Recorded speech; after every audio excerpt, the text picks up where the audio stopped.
शासकीय होमिओपॅथी महाविद्यालयामुळे पिंपळगाव खुर्द गावाचा विकास होईल, परिसरातील लोकांना रोजगाराची संधी निर्माण होईल असा विश्वास वैद्यकीय शिक्षण मंत्री हसन मुश्रीफ यांनी व्यक्त केला। ई शिधापत्रिका वितरण समारंभात पिंपळगाव खुर्द इथं ते बोलत होते। कागल तहसील कार्यालयाच्या माध्यमातून ई शिधापत्रिका वितरण समारंभाचे आयोजन करण्यात आलं। तसंच पिंपळगाव खुर्द इथं शासकीय होमिओपॅथी महाविद्यालय मंजूर केल्याबद्दल मंत्री हसन मुश्रीफ यांचा सत्कार करण्यात आला। कार्यक्रमाच्या अध्यक्षस्थानी MR चौगले होते।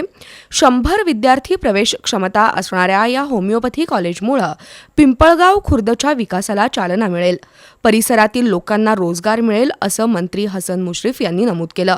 गरजू आणि गरिबांना शिधापत्रिकेवर धान्य मिळत नसल्याच्या अनेक तक्रारी आहेत। धान्य मिळण्यासाठीचे निकष तपासणं गरजेचं आहे। गरजू कुटुंबाला धान्य मिळणं आवश्यक आहे।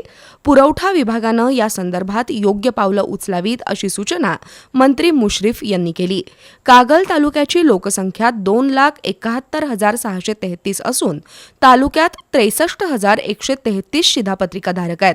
यामध्ये 3,941 अंत्योदय कार्ड तर 3,679 प्राधान्य वर्गवारीतील लाभार्थी असल्याचं तहसीलदार अमरदीप वाकडे यांनी सांगितलं।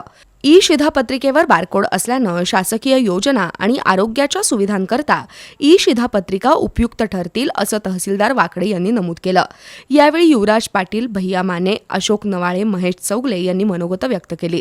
कार्यक्रमाला सरपंच शीतल नवाळे, उपसरपंच सदाशिव चौगले, शिवाजी घाटगे, पुरवठा निरीक्षक SB ताडसाम यांच्यासह ग्रामस्थ उपस्थित होते।